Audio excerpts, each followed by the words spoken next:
Hello, नमस्ते। मेरा नाम धनेंद्र कावड़े है और आज के एपिसोड में आप सभी का स्वागत है। आज मैं आप लोगों से एक फ़िल्म के बारे में चर्चा करना चाहता हूँ। ये रिव्यू नहीं है और इसे क्या नाम दूँ मुझे भी नहीं पता, लेकिन मुझे लगता है कि भारतीय सिनेमा के कुछ सिनेमा जो लोगों तक बहुत अच्छे से नहीं पहुँच पाते, उन पर हमें बातचीत करने की आवश्यकता है।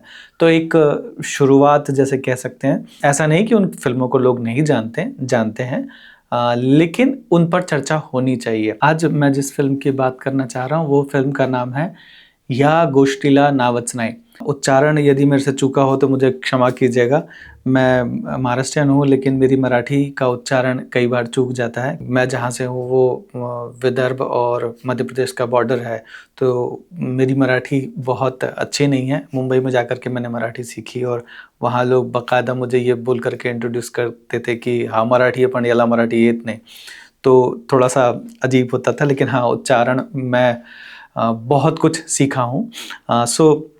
ये फ़िल्म की मैं बात कर रहा था, या गोष्टीला नावचनाई। ये फ़िल्म है संदीप सावंत जी की डायरेक्ट की हुई और लिखा भी उन्होंने ही है। और ये श्वास एक फ़िल्म आई थी, उसके निर्देशक रहे हैं पहले। इनकी एक और फ़िल्म है नदी बहाते, उसमें भी इन्होंने एक नया तरीके का प्रयोग किया है। हालाँकि दोनों फ़िल्में मैं नहीं देख पाया हूँ। श्वास को राष्ट्रीय पुरस्कार भी मिला है। और ये या गोष्टीला नावचनाई कल मैं जब ओटीटी प्लेटफ़ॉर्म पर सर्च कर रहा था, तो वहाँ पर मुझे ये फ़िल्म दिखाई दी। प्राइम वीडियो पर ये फ़िल्म है। ये फ़िल्म जब मैंने देखी तो बहुत जो हम लोग चर्चा करते रहते हैं भारतीय सिनेमा की, अगर हम इसे कहें तो एक भारतीय सिनेमा को देखने का बहुत दिनों के बाद में अवसर मिला। जिनको भी भारतीय सिनेमा से प्रेम है, या जो एक नए तरीके का सिनेमा देखना चाहते हैं, सिनेमा देखना चाहते हैं, वो इसे ज़रूर उन्हें देखना चाहिए। क्योंकि जिस तरह से ये फ़िल्म बनी है, इसकी कहानी मैं आपको नहीं बताऊँगा, आप लोग खुद देख सकते हैं। जब देखेंगे तो आपको खुद ब खुद आनंद आएगा। और अगर आप गूगल पे सर्च करेंगे तो ऑटोमेटिकली आपको उसकी कहानी या सिनॉप्सिस मिल जाएगा। पर मैं उस बारे में चर्चा करना चाहता हूँ जो इसका क्राफ्ट है, जिस तरीके से इसको बनाया है।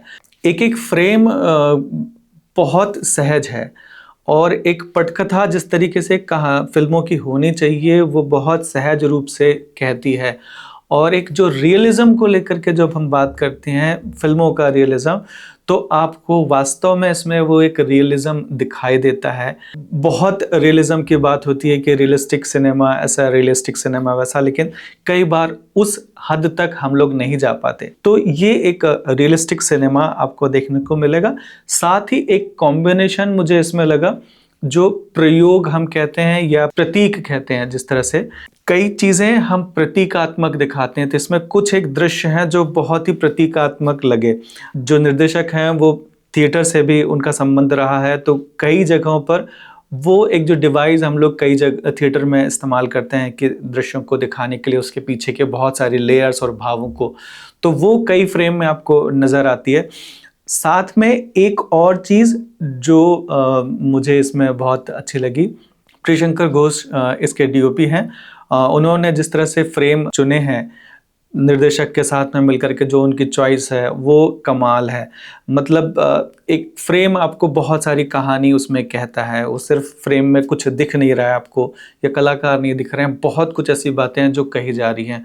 जो दिख रहा है, जो कहा जा रहा है, उसके अलावा भी दृश्यों में, बिंबों में वो चीज़ आपको दिखाई देता है। तो ये दो पक्ष उसके हुए। तीसरा एक जो पक्ष है, जब भी हम सिनेमा कहते हैं और सिनेमा की एन्सेम्बल कास्ट की बात करते हैं, तो कई बार हम कॉम्प्रोमाइज़ करते हैं इन चीज़ों को लेकर के कि फ़िल्म बिकनी चाहिए, इसलिए हम किसी ऐसे व्यक्ति को ले लेते हैं जो उसमें शायद फिट नहीं होता, लेकिन चूँकि उसका नाम है, उस नाम के कारण से हमें उसको लेना पड़ता है। ये एक अमूमन धारणा बन गई है लोगों की कि फ़िल्में बेचने के लिए हमको ये सब करना पड़ता है। उसका एक अलग विज्ञान है, उस पर हम बात नहीं करेंगे। लेकिन इसमें एक कहानी की जो आवश्यकता है और जिस तरह के चरित्र उसमें होने चाहिए, वो उस तरह की एन्सेम्बल कास्ट इसमें है, और सब एकदम बहुत ही कमाल सब लोगों ने काम किया हुआ है। आप इसमें ये कह सकते हैं कि वो नए कलाकार हैं या पुराने कलाकार हैं, मुझे इस चीज़ में कहीं भी बिल्कुल ये नहीं लगता, क्योंकि ये तुलना ही व्यर्थ है।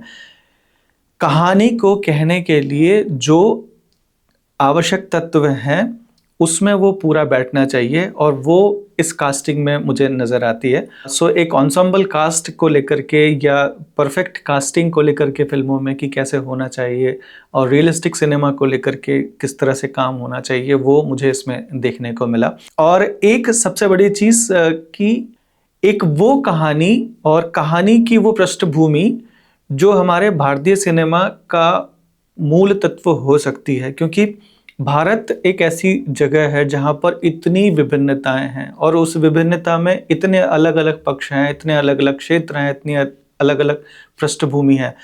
तो ज़्यादातर हमको एक बहुत मोनोटनी कोई चीज़ों की दिखती है। यहाँ पर वो मुझे एक पटकथा का जो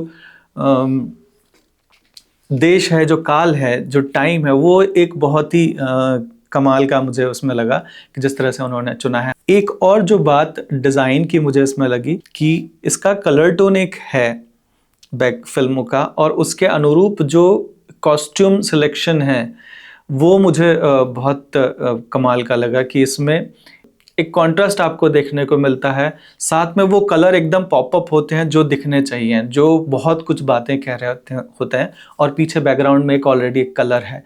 तो वो भी एक चॉइस इसमें बहुत ही कमाल की मुझे लगी। इसके अलावा ऑफ कोर्स निर्देशक महोदय का जो निर्देशन है वो तो कमाल का है ही, और पूरी टीम का इसमें काम एक बहुत ही शानदार है।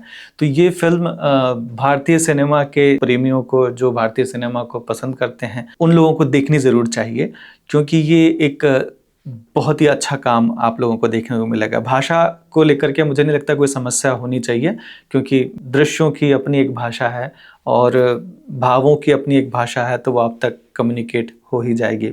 एक चीज़ और मैं इस फिल्म के बारे में एक आप लोगों के साथ में शेयर करना चाहता हूँ। कुछ महीने पहले मेरे पास हमारे एक मित्र का मैसेज आया कि इसकी स्क्रीनिंग ब्लैक बॉक्स में की जा रही है, तो मुझे बड़ा अजीब सा लगा था।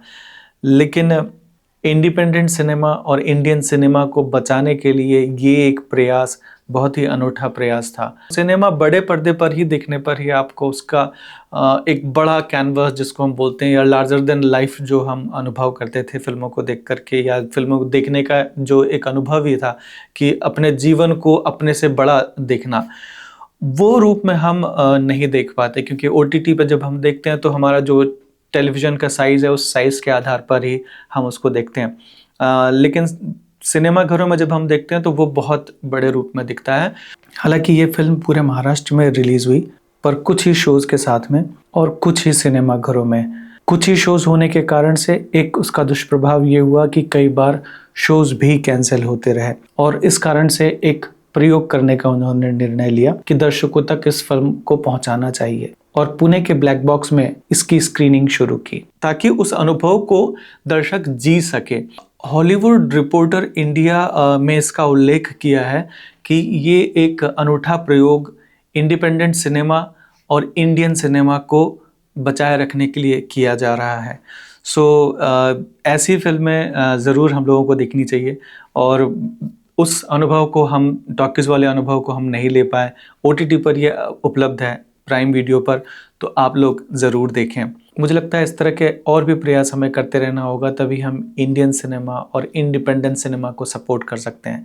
आप जैसे दर्शकों का यदि इसमें साथ मिलेगा तो स्वाभाविक है कि ये स्थिति और भी बेहतर होगी। इंडिपेंडेंट सिनेमा और इंडियन सिनेमा को जो बढ़ाना चाहते हैं उन लोगों को भी बल मिलेगा। तो ज़रूर देखिएगा या गोष्टीला नावचनाई प्राइम वीडियो पर।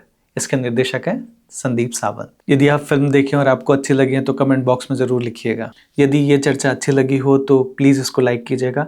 चैनल को सब्सक्राइब अगर नहीं किया तो प्लीज़ सब्सक्राइब कीजिएगा, और भी लोगों को अगर चाहें तो अच्छा लगे तो शेयर कर दीजिएगा, और बेल आइकन है उसको दबा दीजिएगा, यदि आप चाहें कि जब भी हम वीडियो अपलोड करें आपको मिल जाए तो वो आपको पहुंच जाएगा। फिर मिलते हैं नेक्स्ट एपिसोड में नए विषय के साथ। तब तक के लिए नमस्कार।